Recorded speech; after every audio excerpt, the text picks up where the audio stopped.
বেশ অনেকগুলো কাজ অনেক দিন ধরে জমা হয়েছিল। সকাল সকাল সেগুলো কমপ্লিট করে নিলাম, তারপর দুপুরে রান্না করলাম। আর বিকেলে মিষ্টি জাতীয় কিছু খেতে ইচ্ছা করছিল, তাই ঝটপট করে সেমাই রান্না করে নিলাম। নমস্কার, কেমন আছেন সবাই? সকাল সকাল ঘুম থেকে উঠে শুরু করে দিয়েছি ঘর গোছানোর কাজ। বেশ অনেক দিন হলো রুমের ফার্নিচারগুলো পরিষ্কার করাই হচ্ছে না।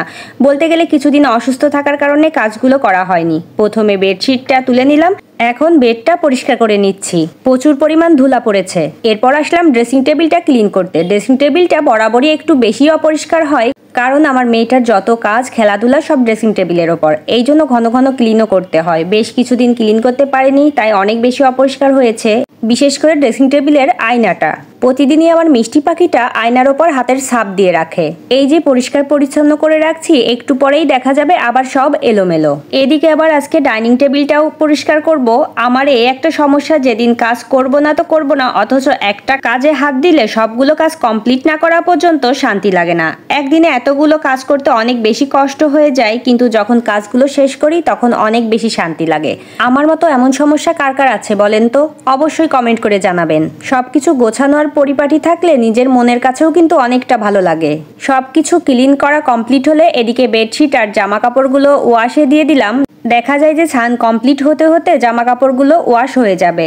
ওদিকে সব কাজ করতে গিয়ে এদিকে দুপুরে রান্নার বেলাও হয়ে গিয়েছে। একটু বেশি বেলা হয়েছে, বেলা 1টা বাজে।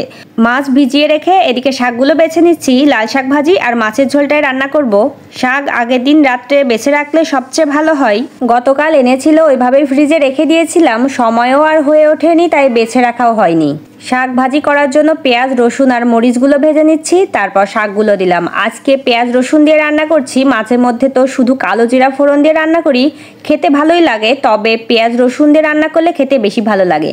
শাক রান্না হতে হতে এদিকে মাছ থেকে বরফ ছেড়ে দিয়েছে, ভালোভাবে লবণ দিয়ে ধুয়ে নিচ্ছি। যত ভালোভাবেই মাছ ধুই না কেন, লবণ দিয়ে না ধুলে মনে হয় যেন ঠিকঠাকভাবে পরিষ্কার হয়নি।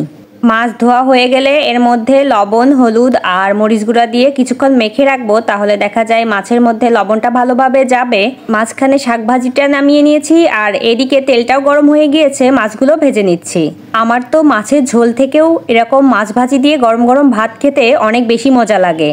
বেশিরভাগ দিন দেখা যায় আলু বেগুন দিয়ে এই ধরনের মাছ রান্না করে থাকি। আজকে আলু আর পটল দিয়ে খুব কম মশলায় পাতলা ঝোল করে রান্না করলাম। বিকেল টাইমে মিষ্টি জাতীয় কিছু খেতে মন চাইছিল, ঘরে তেমন কিছু নেই, তাই সেমাই রান্না করে নিলাম। সেমাই রান্না অনেকটা তাড়াতাড়ি হয়ে যায়। লাচ্ছা সেমাই তো, তাই দুধ কিছুটা ঠান্ডা করে মানে উষ্ণ গরম অবস্থাতে সেমাইয়ের মধ্যে দিয়ে দিচ্ছি। দুধটা চিনি দিয়ে গাঢ় করে জাল দিয়ে নিয়েছিলাম। সেমাই সাধারণত একটু বেশি করে মিষ্টি দিয়ে রান্না করলেই খেতে বেশি ভালো লাগে।